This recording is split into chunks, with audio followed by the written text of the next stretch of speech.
Ever get that feeling, where you're getting mixed signals from someone, like what they're saying and what they're doing don't quite match up? Oh yeah, absolutely. It's like you're trying to solve a puzzle but missing half the pieces. Exactly. So today we're doing a deep dive into the subtle signs of attraction, trying to decode those confusing hints people drop when they're interested but maybe not quite ready to, shout it from the rooftops. Someone sent in this awesome guide that's going to help us break it all down. It's like cracking a secret code, right? Yeah. Figuring out what's really going on beneath the Well, surface. and trust me, I've been there, racking my brain, trying to figure out if someone's just being friendly or if there's something more going on. So let's start with a behavior that always throws me for a loop. When you approach someone who's usually super chatty, but then they clam up as soon as you get close. Oh yeah, the sudden radio silence. It's like they've flipped the switch. Right. It happens a lot, especially with women, according to this guide. It's like they go from life of the party to suddenly shy. It does seem counterintuitive, right? That you'd think if someone was interested, they'd be eager to talk. But what's interesting here is it might not be disinterest at all. It could be nerves, plain and simple. Nerves. So they're not interested, they're just nervous. Exactly. Think about it. When you're attracted to someone, their opinion suddenly matters more, and that can create pressure. So it's like stage fright, but for flirting. Yeah, you could say that. Our guide gives an example of someone who's usually the picture of confidence, but completely clams up around their crush. It's not that they lack confidence, it's that the stakes suddenly feel higher. They might worry about saying the wrong thing, messing it up. Exactly. And that fear of rejection can make even the most outgoing person retreat into their shell. I can definitely relate to that. Fumbling over my words, trying to impress someone. And that brings us to another tricky signal, eye contact, or the lack thereof. We're always told that strong eye contact is a sign of confidence and attraction. But our guide points out that it can also be a bit much when feelings are involved. Yeah, like too intense. Right, and so instead of locking eyes, you might get those quick glances, Yeah. Like they look at you but then immediately look away. Oh, yeah. The make and break eye contact. It's like they're playing hide and seek with their eyes. Exactly. It's a nervous reaction, a way of expressing interest without being too direct, almost like dipping their toes in the water before taking the plunge. So they want to gauge your reaction first, see if you're reciprocating the interest before, like, fully revealing their hand. Exactly. And those fleeting glances, combined with other subtle cues, can actually be a pretty strong indicator that someone's into you, even if they're trying to play it cool. Okay, I'm starting to feel like I need a detective's notebook to keep track of all this. But what about the dreaded slow text reply? You're staring at your phone, waiting for a response, and the minutes feel like hours. Oh, I know that feeling all too well. It can be agonizing. But our guide offers some reassurance here. Wait, really? So those long waits might not actually be a bad sign? I'm all ears because this is definitely a source of anxiety for me. Instead of fixating on the speed of the replies, the guide suggests, look at the quality. Are they actually engaging with what you said? Are the responses thoughtful? So it's not about how fast they text back, it's about the effort they put into their messages. Right. Are they crafting a mini masterpiece or just firing off a quick lull? Okay, that makes a lot of sense. I'd much rather get a well-thought-out reply than a bunch of one-word answers, even if it takes a bit longer. And our guide also points out that for women especially, there can be societal pressure to not seem too eager. So intentionally creating a bit of distance might actually be a strategy. The whole playing hard to get thing, but for texting. Exactly. So next time you're waiting for a response, try not to overthink it. Look for those signs of genuine effort and engagement. All right, that's a huge relief. I'm definitely going to try to shift my focus from speed to quality. But speaking of tricky signals, our guide also mentions this behavior that can be a bit of an ego hit. When you bring up other people you're interested in and the person you like suddenly goes cold. Ah, yes, the jealousy in disguise.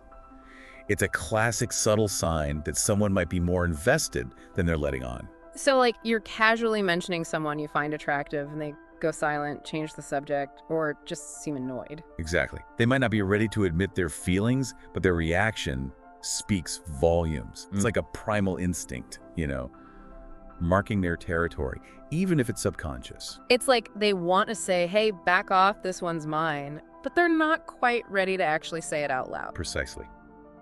And while intentionally trying to provoke jealousy is never a good idea, recognizing these signs can give you a glimpse into their true feelings. Okay, I'm starting to feel like I'm learning a whole new language here, the language of subtle attraction. It's amazing how much we communicate without actually saying anything. It is fascinating. And like any new language, it takes practice to become fluent. Ah, But the more you pay attention to these nuances, the better you'll get at understanding the unspoken messages people are sending. all right, so far we've decoded the silent treatment, the fleeting eye contact, the delayed text reply, and the jealousy in disguise. I'm feeling more equipped to navigate this subtle signal landscape already. But what other clues does our guide offer up? Well, next, let's dive into the realm of voice and laughter. Believe it or not, our voices can actually change when we're talking to someone we're attracted to. Wait, really? Like, our voice gets higher, lower, what? It's often subtle and subconscious, but our guide points out that someone's voice might become more animated, bubbly even, when they're talking to someone they like. Or it could go the other way, they might adopt a softer, more intimate tone. Oh, I can totally see that. It's like their voice takes on this special quality, almost like they're sharing a secret only you can hear. Exactly. And then there's laughter. Have you ever noticed how someone's jokes seem funnier when you're attracted to them? Oh, absolutely. It's like they suddenly become the most hilarious person on the planet. That's not just a coincidence. Our guide mentions that studies have shown we're more likely to find someone humorous when we're interested in them.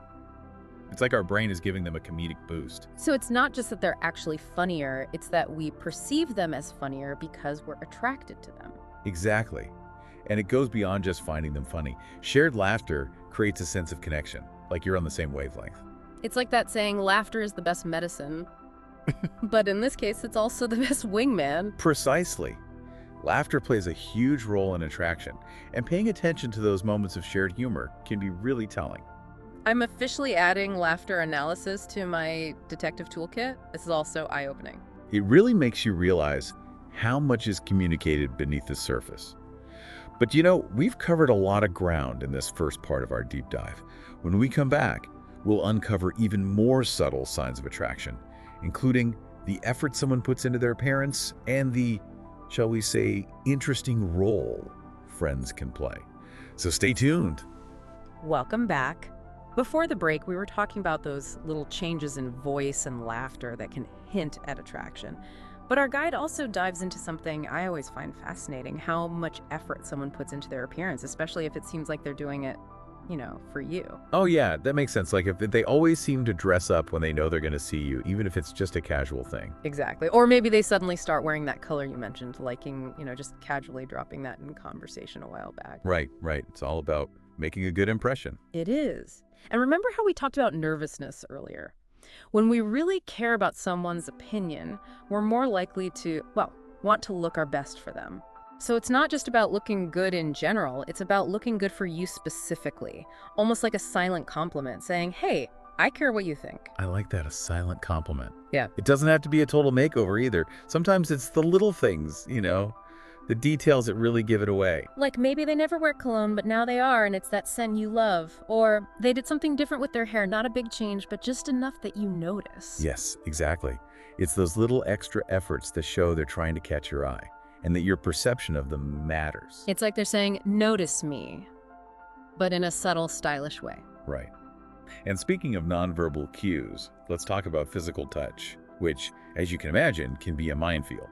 Our guide really stresses reciprocation here as a big green light, but there's a nuance to it. I'm all ears because touch can be so tricky to read. Is it friendly? Is it flirty? Hard to tell sometimes. It really is. And that's where the reciprocation part comes in.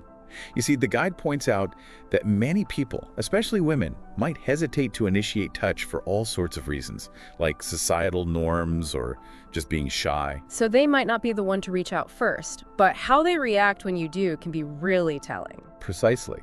So if you, lightly brush their arm while you're talking and they don't pull away, that's a good sign.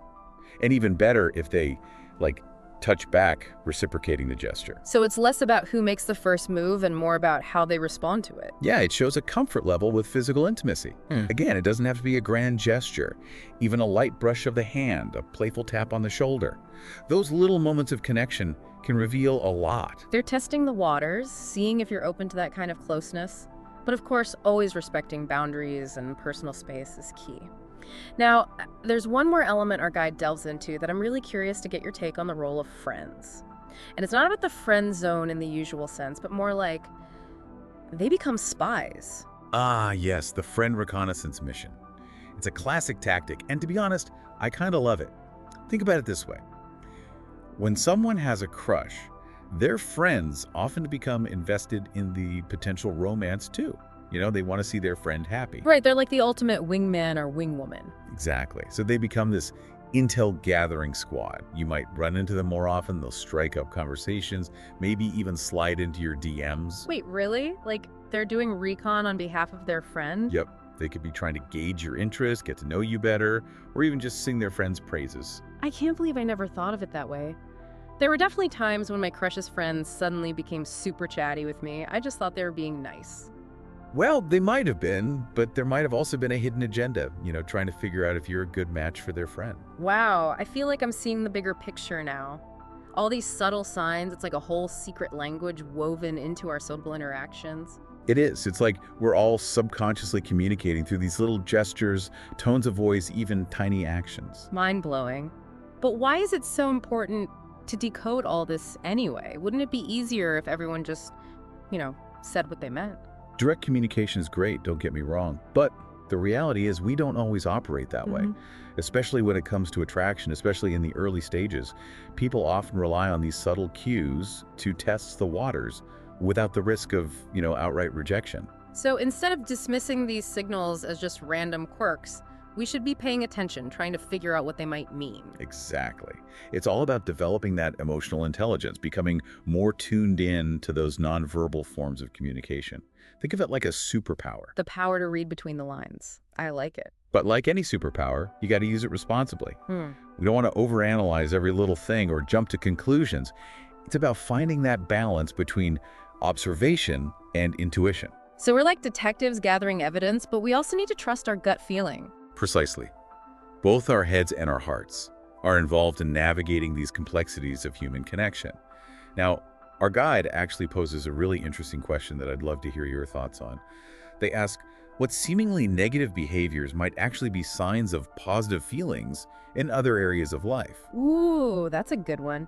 It makes you think about how we might misinterpret someone's actions based on our initial perception, right? Right.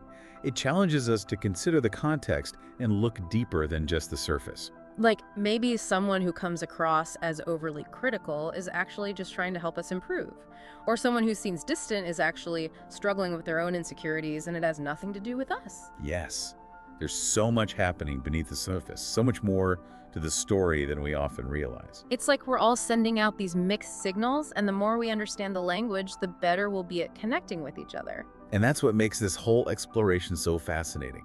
It's about developing that emotional literacy, not just for romantic relationships, but for all areas of life. So we've covered a lot of ground, from those confusing signals to the role of friends, and even looking beyond first impressions. I feel like we've really cracked the code of human behavior. But before we wrap things up, our guide emphasizes one crucial takeaway. It all comes down to trusting our gut. Like, all these subtle signs can be super helpful, but at the end of the day, we know ourselves best. Oh, absolutely. It's like we can use all these detective skills, the observations, all that, but that final piece of the puzzle is intuition, that feeling you get. So it's not just about overthinking every little thing, it's about turning into that inner voice. Which makes sense because attraction is so personal, there's no one-size-fits-all answer. Right, those signs are clues, but your intuition helps you see the whole picture, how you feel about someone overall. Man, this has been so eye-opening. I feel like I'm seeing human behavior in a totally new light. Me too. It's a good reminder that there's always more to learn about ourselves and about others. All right, so we've covered a ton, those confusing signals, the role of friends, trusting our gut. Feels like we've unlocked a secret code. But before we wrap up our deep dive, I want to leave our listeners with a final thought. Oh, for it. Remember, attraction isn't just about romance. These subtle signs, they pop up in all kinds of relationships. Friends, coworkers, you name it. Oh, that's so true. Paying attention to those cues can help you build stronger connections, no matter what kind of relationship it is. Exactly. So whether it's romantic, friendly, or professional, if you're wondering how someone feels, remember those subtle signs. They might just unlock a deeper connection. Sometimes the best connections are the ones that aren't spelled out, that feeling of just clicking with someone. Well said. All right, everyone, that's it for our deep dive into the world of subtle signs of attraction. Hopefully you picked up some new insights and you'll start noticing those hidden hints all around you. Remember, The most powerful messages are often the ones whispered between the lines. Until next time, stay curious, keep exploring, and happy decoding.